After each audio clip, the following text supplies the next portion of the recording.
Chihualasto ha preservado una fauna que vivió hace unos 230 o 231 millones de años. ¿Y qué es lo que pasa? Que si nosotros vemos yacimientos paleontológicos más viejos, no existían los dinosaurios. Y en Chihualasto están los primeros, los más viejos que se conocen.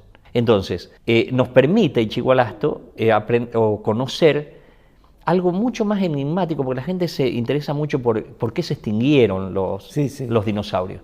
En realidad es mucho más enigmático por qué surgieron.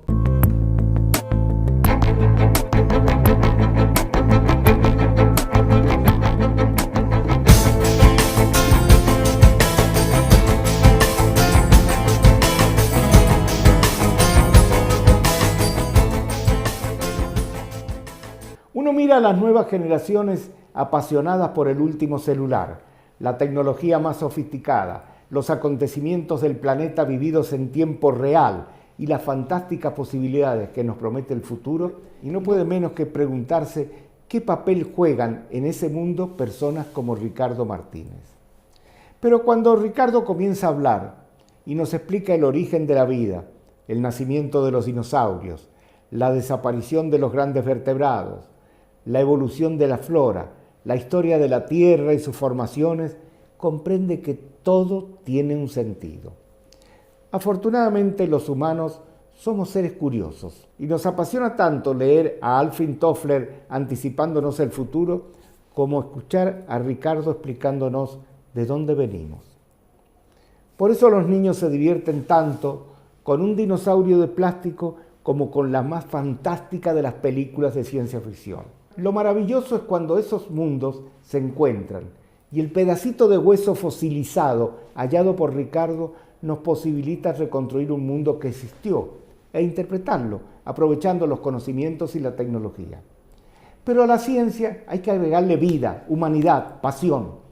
Lo escucho a Ricardo y no puedo menos que imaginarlo escuchando a sus padres, Rufino y Rosa, mientras conversan tomando mate en la cocina al amanecer. Ahí tal vez comprendió que este milagro que se llama vida es una fascinante aventura que comenzó hace millones de años y que para entenderla se necesita no solo de futurólogos, sino también de buscadores de sutiles huellas que nos hablan de un mundo que ya no existe.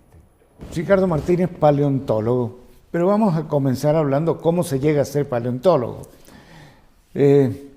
Háblame un poco de tu infancia, Mira, yo creo que mi primera aproximación a lo que con el tiempo terminé siendo un paleontólogo ha sido básicamente el campo.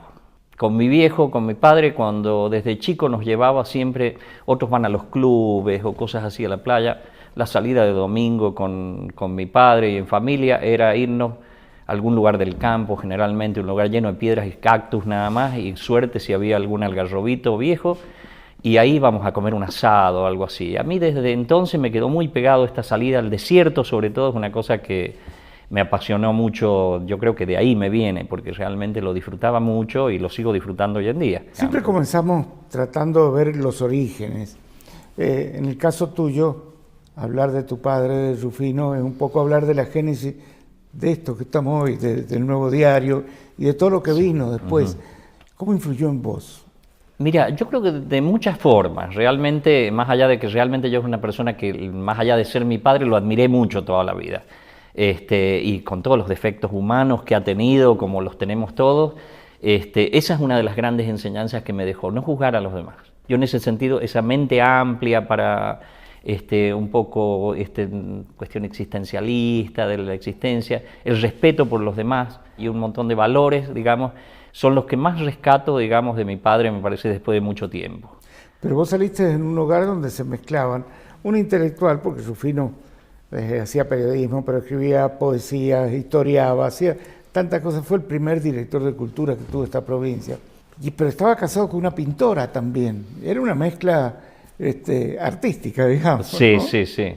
Realmente era una mezcla, y a mí me gustaba mucho eso, me gustaba el arte, digamos, también siempre me ha gustado muchísimo la pintura, no soy crítico ni mucho menos, pero sí por ahí sé reconocer si algo es bueno, y me gustaba mucho porque era un tema que en mi casa se hablaba a diario, levantarme en la mañana bien temprano, donde mi papá con mi mamá se ponían a tomar mate con la pavita al lado de la cocina, los dos se sentaban todavía de noche, no clareaba, y para mí la locura era ir, sentarme en el mármol de la cocina, casi a escucharlos hablar entre ellos. Siempre hablaban y pasaban unas mateadas de 2 horas, se pasaban ellos hablando. En mi casa, una de las contras es que a veces somos de estas familias donde lo muy interno se guarda y somos, digamos, un poco, por ahí uno debería hablar de cosas mucho más personales, pero viste que era una cuestión bastante común antes, sobre todo. ¿Y cómo fueron criados ustedes? ¿Con libertad? Con mucha libertad. Mi padre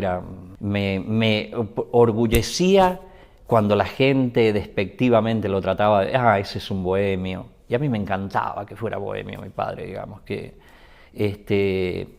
nos dejara libres, a lo mejor demasiados para algunos, porque algunos dicen, te tenían que haber puesto más límites cuando... Pero los límites estaban dados básicamente, para mi forma de ver, por cuestiones que yo las mamaba diariamente de ellos, digamos. ¿Cuántos hermanos eran ustedes? Nosotros éramos 3 hermanos, más grandes que yo era el más chico de todos. Había un físico, creo, exacto, que estaba en Bariloche, ¿no? Exacto, doctor en física, murió lamentablemente hace unos años, y mi hermana también murió hace unos años, así que voy quedando solo de los... ¿En qué escuela estudiaste? En realidad estudié mi primaria y parte de la secundaria en la Escuela Normal Sarmiento, y ahí, bueno, era lo que menos quería era estudiar cuando iba a la secundaria. La verdad que me aburría tremendamente, no estudiaba. Y me basaba en que me resultaba fácil después ir a rendir las materias sin estudiar, pero así todo, bueno, salté de una escuela a otra, pasé al Nacional y terminé mi secundario en el Bachillerato Nocturno San Juan. Era medio, nada más que perdí como 3 años porque me gustaba andar de mochilero, esa época, no sé si te acordás, pero era la época que se salía a recorrer el país con una mochila y sin plata, porque mis padres nunca tenían plata. Con menos peligro que hoy, ¿no? No, seguro, vos hacías dedo en la noche y el primer auto que pasaba te recogía porque eras mochilero, qué sé yo. Hice un año libre entre medio de 2 años, recuperé un poco y ahí es donde más o menos entré. ¿Te atraía algún deporte, algo? No, no he sido especial. El deporte, que no sé si le llama deporte porque tampoco tuve esa... Me gustaba mucho salir al campo, subir cerros y cosas así, pero nunca se me dio por ir, por ejemplo, al Club Andino Mercedario y cosas así para decir, practicarlo como un deporte, andar subiendo cerros, caminando. Solo, a veces con amigos, pero no, en general íbamos con algún amigo, nos íbamos mochila en el hombro y nos metíamos a caminar por alguna quebrada, la quebrada del Palque, cosas así, y bueno, y... Ustedes se criaron en el barrio Mallea. En el barrio Mallea, exactamente, todavía está ahí la casa de mis padres. ¿Y qué pasaba? Me imagino, tú salías al campo, pero llega la juventud, llegan las novias, llega el contacto con las chicas. Bueno, yo creo que en eso, como cualquier persona normal, digamos, entonces salíamos en esa época. Era la época famosa de los asaltos, que nos juntábamos chicas y muchachos, los hombres llevaban las bebidas. Y de todas maneras me casé muy joven, así que no fue muy largo ese periodo de adolescencia y vida disoluta. Pero bueno, siempre he tratado a lo largo de mi vida de más o menos seguir siempre mi impulso de lo que yo quería hacer, digamos, ¿no? Llegó el momento de elegir una carrera, una profesión futura. Ese es el tema, como te digo, siempre a mí me gustaba mucho este tema de la arqueología, sobre todo, mi visión estaba más puesta en la arqueología. De hecho, cuando tenía 14, 15 años yo me compraba libros de arqueología, es más, me inscribí, averigüé para estudiar en la Autónoma de México, porque acá averigüé, fui a verlo a Gambier en ese momento, yo era un adolescente, y él me atendió y me dice, no, acá no se estudia, tendrías que estudiar profesorado de historia, y no me gustó mucho, no me hizo mucha gracia el tema, y digo, no, yo quiero estudiar arqueología. Y en ese momento surgió la posibilidad de conseguir trabajo, y en mi casa siempre hacía falta 5 para el peso, digamos. Entonces conseguí trabajo en el Banco Nación. Y ahí empecé a trabajar, estuve 5 años en el Banco Nación. Me imagino. Que fueron, banquero, te diría, los peores 5 años de mi vida. Decía, si esto es la vida, yo no la quiero, yo no puedo venir a trabajar haciendo esto, para mí era tremendo. Lo siento, que me perdonen los amigos bancarios, porque todos mis compañeros pensaban exactamente lo mismo. Pero para mí, que me gusta el aire libre, la vida, y yo soy una persona que no soy estructurada, a mí pídanme mi trabajo terminado, pero no me pidan horarios y esas cosas, porque... Entonces realmente fueron muy difíciles. Pero bueno, en ese momento ya tuve que empezar a trabajar, conocí a quien fue mi primera esposa, y nos casamos, y bueno, ya quedó delegado. Intenté, en ese momento yo conocí a un amigo de mi hermano, geólogo, Y me empezó a contar, yo le entré a preguntar y la verdad que me gustó mucho geología. Digo, qué linda carrera, la quiero estudiar. Arqueología, geología, biología. Siempre fíjate que está relacionado un poco con el campo, ¿no? Con conocer lo que pasó. Siempre hay algo en mí que me gusta, la historia, lo que ha pasado la biología, antes. ¿No? Tanto, la madre vendría a ser la biología en general. Te diría que más es que ahí está, geología no trata de la biología, pero sí, está pero con la arqueología sí, claro. Con la paleontología sí. Sí, entonces bueno, dije voy a estudiar arqueología, que se puede estudiar acá. Intenté cuando laburaba en el Banco Nación, era imposible, pero dije el día que pueda, que tenga un trabajo que pueda estudiar, voy a estudiar arqueología. A esto tuve hijos, 3 hijos. Y en algún momento surgió, no sé si recuerdas, cuando en el Centro de Cómputo de la provincia empezó, que era la única computadora de la provincia, digamos, necesitaban programadores y daban unos cursos que duraban 1 año, intensivos, eliminatorios, porque no había carrera. La única forma de aprender a programar era que ellos te enseñaran. Hicieron unos cursos con IBM y yo dije, a ver, me presento. Y terminé como programador en el Centro de Cómputo de la provincia. De hecho, salí el número 1 en los exámenes. Y me encantó la programación, porque tenés que usar lógica, razonamiento, y cosas. Para mí fue como aprender a hablar de nuevo y mejor que hablar así personalmente. Sí, sí, sí. Y entré a trabajar de programador, y ahí, trabajando ya de programador, es donde dije, che, este trabajo me permite a mí tomarme el tiempo para estudiar. Y así es que casi a los 30 años, con 3 hijos, empecé a estudiar el primer año de la facultad. ¿Y dónde estudiaste? Acá en geología, acá en San Juan, exacto. En esos momentos no había paleontología, la verdad que me encantó. Y cuando estaba cursando, conocí a una persona en un asado de la facultad, conocí a un muchacho que iba 1 año después que yo, digamos, y trabajaba en el Museo de Ciencias Naturales como preparador. Y charlando, como a mí me apasionaba la paleontología, ya había tenido paleontología en la facultad, nos pusimos a charlar y me dice, ¿por qué no te venís a acercarte al museo y vení? Bueno, y ahí empecé a ir al museo. Y ahí fue donde ya me encantó la paleontología y ya empezamos a hacer campañas y ya empecé a investigar en paleontología y desde entonces terminé mi licenciatura en geología y hice el doctorado también de ciencias geológicas, pero ya mi tema doctoral fue paleontología de vertebrados, que es lo que me dedico actualmente. Me imagino que la paleontología es apasionante como ciencia, pero además debe ser sacrificada en su profesión, porque no tenés ni un árbol en el lugar donde tenés que estar y te pasás a veces 1 semana, 1 mes en medio de la tierra, tirado. Mira, este bronceado no lo tengo sí, lo tengo porque he venido hace unos días del campo. Mira, yo creo que a la vista de cualquier persona que no se dedica a esto, que no lo considera un sacrificio, para mí es un placer. Para mí es algo que yo me renuevo. Esto lo hablamos siempre con mi mujer y digo, yo la verdad que no quiero dejarlo a esto, porque yo sé que el día que lo deje a mí me va a faltar algo. Es porque te digo, en realidad el tiempo paleontólogo es 99% estás en un escritorio, en una oficina, escribiendo en una computadora y mirando, y es el 1% lo que estás en el campo. Pero ese 1% para mí es como la chispa, digamos, está la bujía. Ahora, ¿qué pasa? Me imagino, para el tipo que le gusta y el tipo que además es un apasionado del tema, de pronto encontrar un fósil que aparenta ser un huesito de algo que todavía no sabe qué es. Para uno que está en esto es realmente cuando encontrás algo y vos podés realizar de que esto es algo nuevo y es uno de los momentos más lindos que hay. Es como te digo, una cosa que uno puede pasarse horas, de hecho se pasa horas, porque vos encontrás en el campo, estás buscando y siempre estás deseando encontrar algo nuevo, encontrás fósiles, pero por ahí son cosas que ya son conocidas, está interesante, está bueno. Pero cuando encontrás algo que vos empezás con ese trabajo que es tan delicado, empezar con un pincel, con una de estas herramientitas que usan los dentistas, ¿viste? Esas de acero, y empezás a escarbarlo suavemente, a ir sacando y decís, bueno, suponete, vos ves un huesito que empieza, y lo vas limpiando de a poco, pinceleando, y decís, por favor, que no se corte, que siga otro, porque vos no sabés cuando vas cavando. Sí. Entonces decís, uy, sigue, esto es, vos decís, ya conociendo anatomía, decís, suponete, esto es un hueso, la ulna, ¿no es cierto? ¿Cómo separan la roca del huesito? Ahí lo vas haciendo, depende del tipo de sedimento, porque si la roca es muy dura, solo podés ir limpiando lo que la erosión o la meteorización dejó ya blandito en superficie. Una vez que llegas a la roca dura, Ya no hay más. No hay un láser o un arenado. No, o algo. Generalmente vamos y con pequeños cinceles, martillos, vamos tratando de dejar para saber qué tenemos. Es una tarea tremenda. Te pasás a veces días echado panza abajo.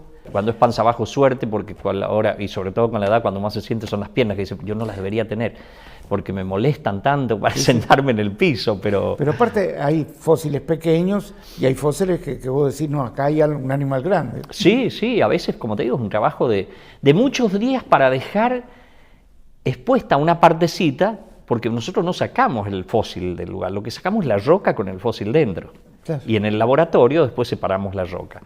Entonces, una vez que podemos decir esto es algo digno de ser sacado, extraído, porque a veces no sacamos todo lo que encontramos, hay fósiles, digamos, mucho trabajo, entonces lo que hay que hacer es ir cavando alrededor, envolviendo todo con vendas con yeso para darle resistencia y nos llevamos la roca completa, digamos, cavándole como copa. Es una sensación única, yo creo que debe ser como...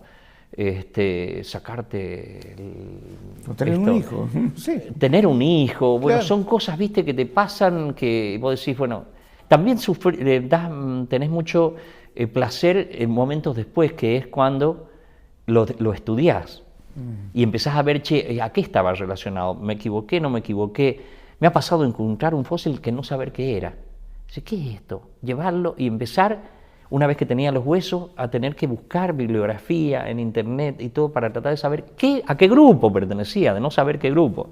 Y después ponerte a estudiarlo para poder hacer el trabajo científico de publicación. Cada vez con la tecnología se puede precisar más la época, me imagino yo, porque estamos hablando de un hueso que puede tener una diferencia con otro hueso a lo mejor de 5 millones de años, ¿no? Exactamente. Bueno, una de las cosas importantes es poder saber qué edad tienen los huesos, suponete. Nosotros hemos descubierto hace poco, o hace unos 3-4 años, un yacimiento nuevo acá en el sudeste de la provincia, que es Valde de Leyes le llamamos, y nosotros todavía no tenemos una edad absoluta. Lo que sabemos es por el tipo de animales que hemos descubierto, que no se conocen en ningún lugar del mundo, a todos hay que darle nombre, nosotros decimos tiene una edad más o menos de 205 millones de años, pero es relativo, pero eso hay mucha variedad. Lo que hay que datar son rocas en realidad, y uno la puede datar si hay elementos radioactivos dentro de esas rocas, generalmente son las rocas volcánicas. Hay otros métodos, pero no son tan justos, digamos, certeros como sería datar, suponete, un manto de ceniza volcánica. Si vos sabés la edad de esa ceniza, asumís que cualquier animal que quedó enterrado por ahí cerca tiene más o menos la misma edad, 1000 años más, 1000 años menos. Y a través de esto también se relaciona mucho con la geología. Vas a tener que saber la edad de la roca, si acá hubo un mar o no hubo un mar. Exacto, el ambiente le llamamos nosotros. ¿A qué ambiente correspondía? Claro. Este animal, ¿dónde vivió? ¿Vivió en qué? ¿En un ambiente fluvial? ¿Dónde eran ríos?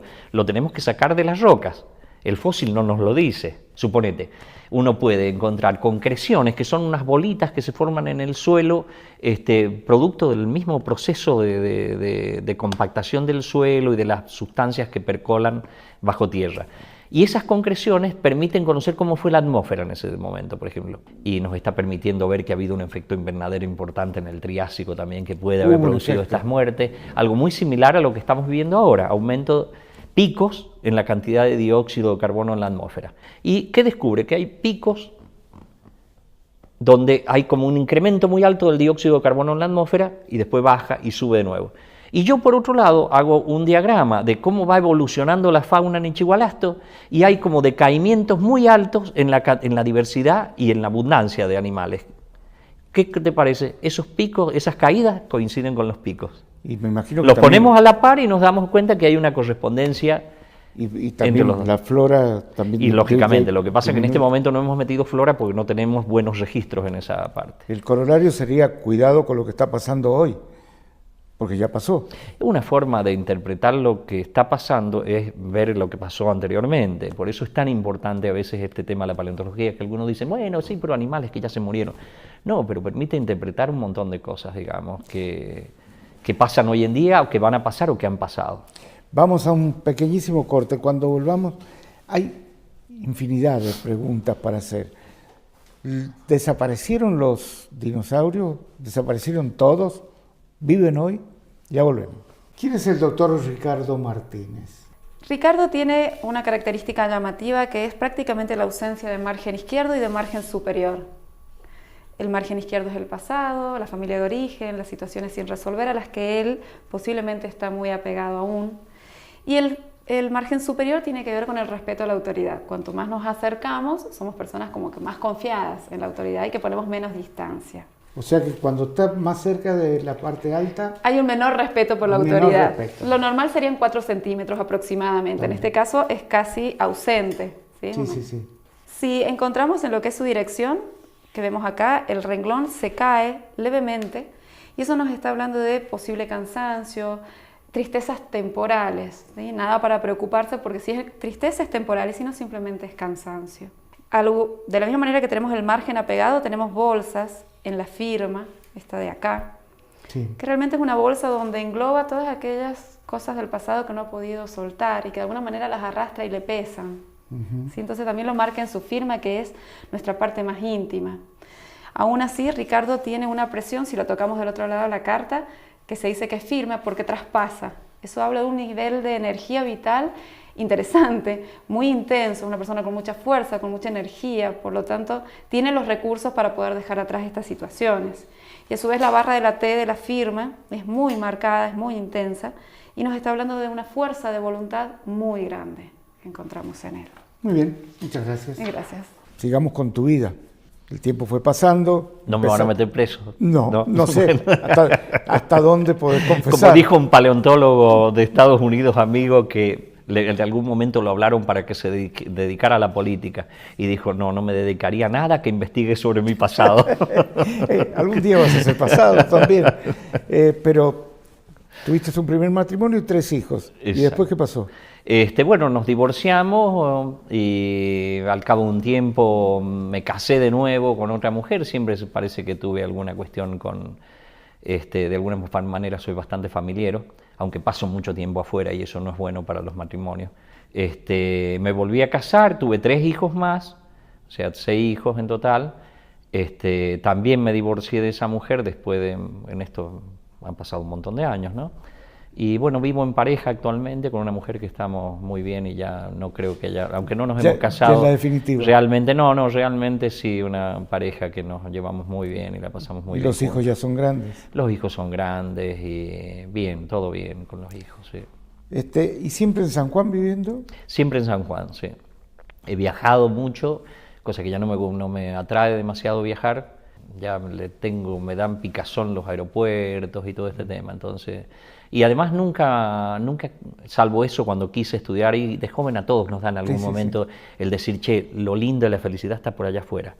Después te das cuenta que en realidad sos vos el que la vas a tener en cualquier lado. Y no, me gusta, yo realmente quiero mucho San Juan y qué sé yo, como... siempre repito la frase de mi viejo, donde está la cal de los huesos, de los... Es donde está la esencia, y lo quiero, San Juan yo sinceramente lo quiero muchísimo, es una cosa que uno podría criticarle algunas cosas, otras no, pero yo me siento acá en casa, me encanta. ¿Quién banca las investigaciones de un antropólogo? Bueno, en el caso nuestro, paleontólogo. Pero vale para todas estas ciencias básicas, digamos, que son las difíciles de financiar, digamos, si es una aplicada es mucho más fácil. Son instituciones, digamos, o el gobierno es el que la tiene que bancar. En el caso nuestro, sí, la universidad más que nada no tiene fondos. Vos sabés cuál es el problema universitario. Se gasta todo en sueldos. Tienen para sueldos y bueno, y dan subsidios, pero que son, para lo que hacemos nosotros son ínfimos. De todas maneras no niego que cuando nos puede apoyar, nos apoya. Pero básicamente la plata para poder realizar estas campañas que hacemos nosotros vienen fundamentalmente de la Secretaría de Ciencia y Técnica e Innovación de la provincia, y por otro lado el Ministerio de Ciencia y Tecnología de la Nación, a través de proyectos que se llaman PICT, que son de investigación, que se financian también. O sea que hay 2 formas de entender cualquier ciencia, ¿no? Están las ciencias que las podemos tocar, verlo cada día, y esto que es como algo remoto del pasado, pero que cada vez se relaciona más también con el turismo, y cada vez más con la educación y con el interés de los chicos, y empieza a tener ya un sentido hasta económico. Seguro, sí. Nosotros, Una provincia puede invertir en esto. Totalmente. Yo creo hoy en No es día, plata tirada. y lo hemos hablado y se está armando ahora algo que yo les hablé de hacer como el camino de los dinosaurios en San Juan, aprovechando que descubrimos este yacimiento en Valde de Leyes, que está Ichigualasto, que tenemos el Cretácico de Huaco y Mogna también con dinosaurios, de hacer que no sea solo Ichigualasto la gente que venga, sino captarla y hacer un recorrido completo por toda la provincia. Hoy en día me parece que la paleontología es un productor importante de recursos para una provincia, a través del turismo, como dije, que sabes que es importar plata al turismo. El tema es determinar si lo vamos a aplicar al turismo, dónde va a ser el impacto económico. Y yo veo que, de alguna forma, Ichigualasto es más aprovechado desde otras provincias que de nosotros. Es verdad, pero porque nosotros no le buscamos otra cosa. El turismo no puede ser un lugar aislado. Digamos, esto tiene que ser una cadena y aprovecharlo de los otros. A nosotros, por ejemplo, tenemos el gigante, digamos, acá, ¿cómo se llama? En San Luis. La Quijada. Nosotros tenemos que, el que va a las Quijadas, lo tenemos que traer acá. Y a su vez que el que esté acá, si quiere, vaya a las Quijadas. Pero vos le creás múltiples intereses. Y el tema paleontológico es así, ojo, no solo la paleontología, la geología también. Hay todo un mundo turístico, digamos, que está buscando otra cosa, que ya no busca solo la parte histórica o solo el lugar de veraneo, el esquí o el coso. Buscan el complemento de conocimiento. Y San Juan es privilegiado para brindar, porque tenemos una geología al desnudo en toda la provincia. Hablemos de Ichigualasto un poquito. Ichigualasto es anterior a los grandes, digamos, dinosaurios. Dinosaurios, ¿no? Sí. ¿Qué es la importancia de Ichigualasto? Ichigualasto ha preservado una fauna que vivió hace unos 230, 231 millones de años. ¿Y qué es lo que pasa? Que si nosotros vemos yacimientos paleontológicos más viejos, no existían los dinosaurios. Y en Ichigualasto están los primeros, los más viejos que se conocen. Entonces, nos permite Ichigualasto conocer algo mucho más enigmático, porque la gente se interesa mucho por qué se extinguieron los dinosaurios. En realidad es mucho más enigmático por qué surgieron. ¿Por qué surgieron? Sí habían otros animales, faunas que eran totalmente exitosas. ¿Qué hizo que ellos pudieran prosperar y a la vuelta de unos cuantos millones de años dominar la Tierra, los ambientes terrestres durante 160 millones de años? Había y ahora, una evolución. Entonces, bueno, eso es un poco lo que estudiamos y nos permite estudiar San Juan, que no lo pueden estudiar en otros lugares. Pero como cuando surgieron los dinosaurios eran animales pequeños, del tamaño de una gallina, de un ganso, eran animalitos chiquitos, y a lo largo de la evolución se ve que algo hubo en sus mutaciones que favoreció el aumento de tamaño, que los llevó a supergigantes. ¿Y cómo era el paisaje de lo que hoy llamamos San Juan? Es difícil saber cómo era todo. En ese momento, si uno tuviera que buscar un paisaje actual y decir, che, a ver, lo más cercano es estos valles del este africano, donde están todos los documentales, que son estas grandes estepas, la sabana del este africano, con grupos de árboles en algunos lados y que andan estas manadas de ñu, jirafas por acá, alguna manadita de leones por otro lado. Ese paisaje es lo que más se asemejaría a lo que fue Ichigualasto hace 231 millones de años. Ubiquémonos, todavía no surgía la cordillera de los Andes. Faltaba muchísimo. Para que se den una idea, todos los continentes que hoy conocemos estaban unidos en uno solo que se llamaba Pangea. Podíamos mojarnos los pies en el océano. No te los mojaban porque no estaba. No estaba el océano. No estaba, te tenías que ir para el otro lado, para el lado del Pacífico, actual Pacífico, digamos, para tener océano. Pero del otro lado estábamos todos unidos. La India estaba pegada a África, era todo un supercontinente, que estaba ubicado en una posición ecuatorial, entonces había generado unos climas tipo megamonzón, que se llaman.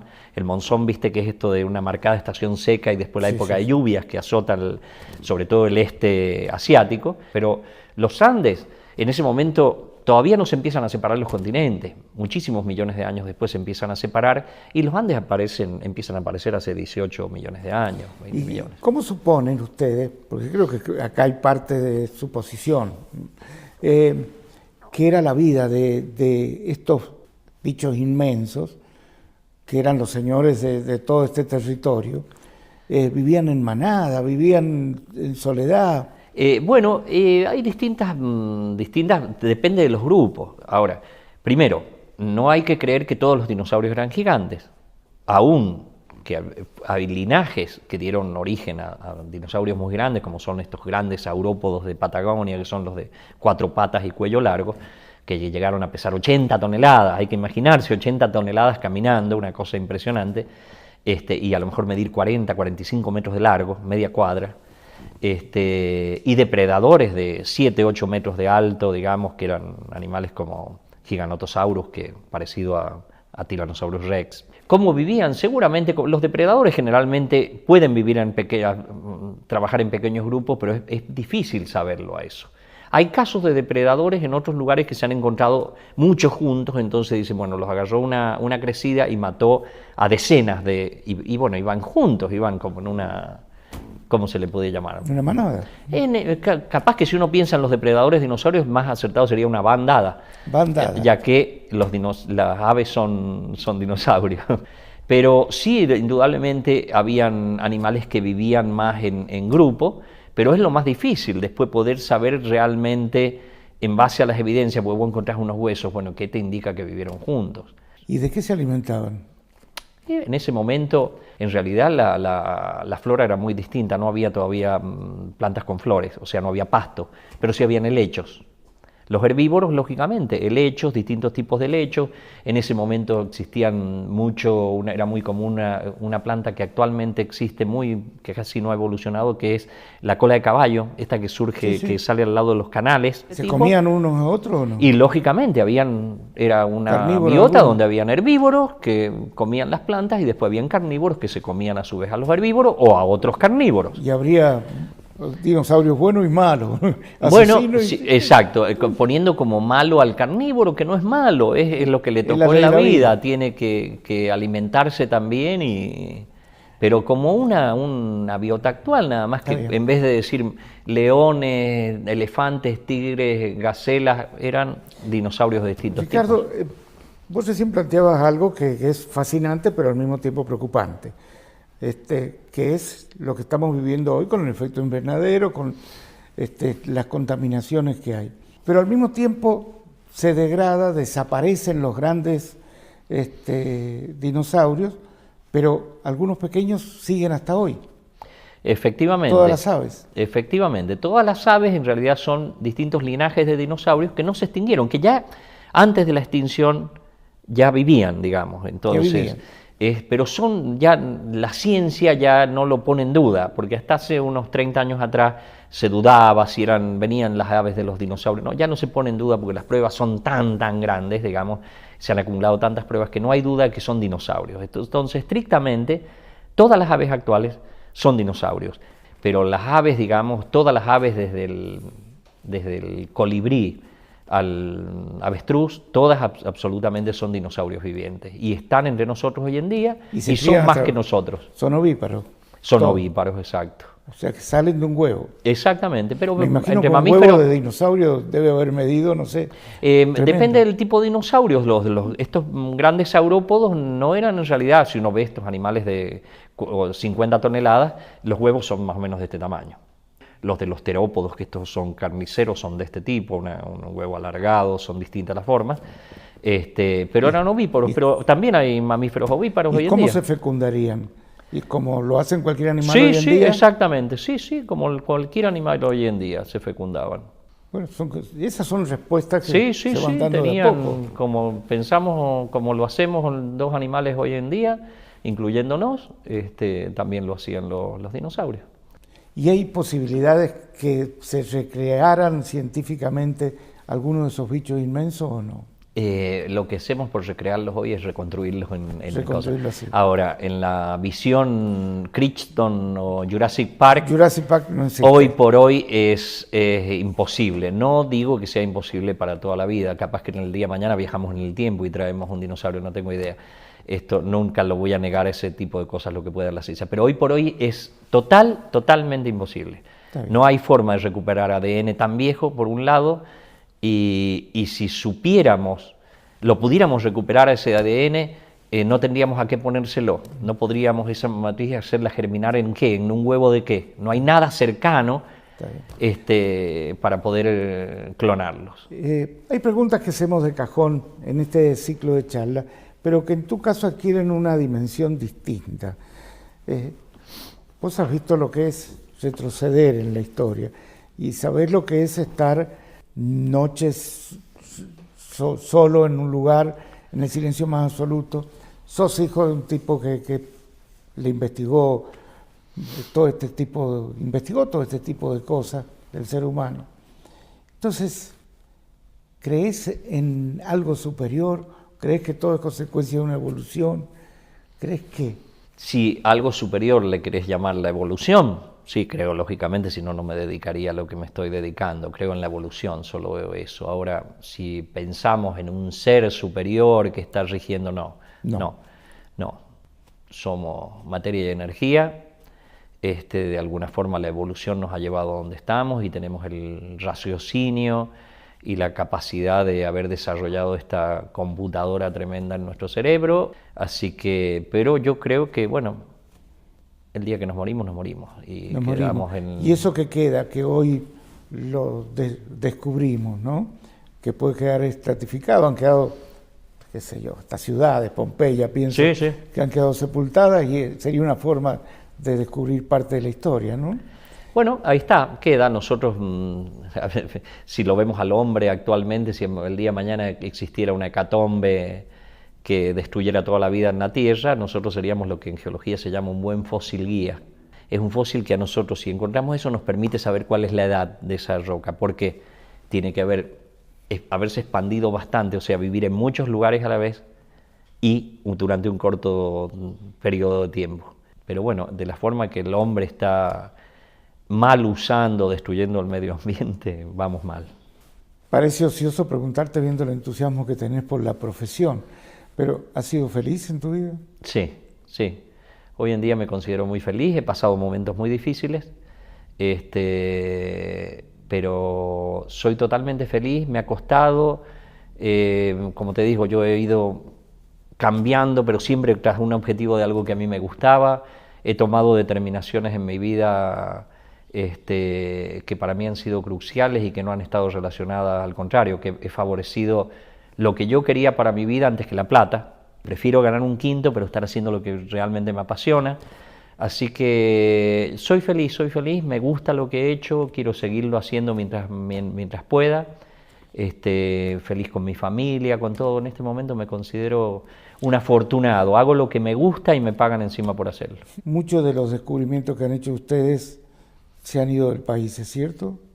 No, está todo acá. De los que hemos descubierto nosotros, absolutamente ninguno. Están absolutamente todos desde que yo trabajo en paleontología y desde antes, te diría. Por eso hay toda una cuestión, cuando salió algo de que no pase como con San Juan Saurus, está ahí en el Museo de Ciencias Naturales, todos los fósiles están ahí desde que yo estoy, miles de fósiles que hemos colectado, están absolutamente todos. Pero viene de la campaña inicial, cuando se descubre Ichigualasto científicamente, que fue Alfred Romer, un paleontólogo de la Universidad de Harvard. Acá no habían paleontólogos, lo único que existía en paleontología era La Plata en ese momento. Entonces él hace un convenio con La Plata para venir acá. Entonces en el convenio dicen que van a llevar los fósiles a ser preparados en la Universidad de Harvard y quedaban en Harvard los holotipos. ¿Qué es el holotipo? Vos descubrís un animal nuevo. Entonces, a lo mejor, más en este caso, descubrís 20 de la misma especie, pero uno lo definís como el tipo, define la especie. Esos tipos, teóricamente, tenían que volver. Pero los otros, si había más de uno de esos, quedaban en la Universidad de Harvard. ¿Está bien? Actualmente están en la Universidad de Harvard. En los años 60, fines de los 60, principios de los 70, cuando se crea el Museo de Ciencias Naturales, desde ahí todos los fósiles están en San Juan. La gente dirá, pero aquellos están dispuestos para la ciencia. Acá se hubieran perdido, hubieran quedado en un galpón donde ya no existirían. Es más, yo creo que si nosotros y con el gobierno hacemos una movida con Harvard, por ejemplo, pedir la restitución, nos los restituirían a los fósiles. Pero nadie se lleva nada de la provincia. Una al menos. Persona con la que yo estimé mucho y que había nacido en Las Vegas, en Nevada, pero que era un enamorado de San Juan, al extremo que dispuso que su corazón estuviera en Ichigualasto, que es Huillancil. Sí. Y él decía, alguna vez van a entender que esto turísticamente tienen una mina de oro y no se dan cuenta, ¿no? Sí, porque es turismo que generalmente gasta más plata. Gasta más plata. Tenemos una ventana al mundo que es el que sea patrimonio natural de la UNESCO. Eso es el que le gusta viajar y todo, lo que hace es compra el librito de los patrimonios y dice, yo tengo que ir ahí. Yo creo que se puede hacer un plan que eso sea el llamador y bueno, traer y aprovecharlo. San Juan en ese sentido tiene muchísimo. Siempre terminamos esto con una música de fondo, que es la que elegís vos. La canción que quisieras que te tocaran cuando sean tus días finales o la que cuando estás solo en Ichiguarasto. Todos se ríen porque yo por ahí sé llevar música y es de una cantante portuguesa que se llama Amalia Rodríguez. Amalia Rodríguez. Amalia Rodríguez, fados de... Un fado. Y me gusta mucho. Nos vamos con un fado. Bueno, vos sería buenísimo. Gracias, Ricardo. No, gracias a vos por la entrevista. Ai, que lindeza tamanha, meu chão, meu monte, meu vale, de folhas, flores, frutas de ouro.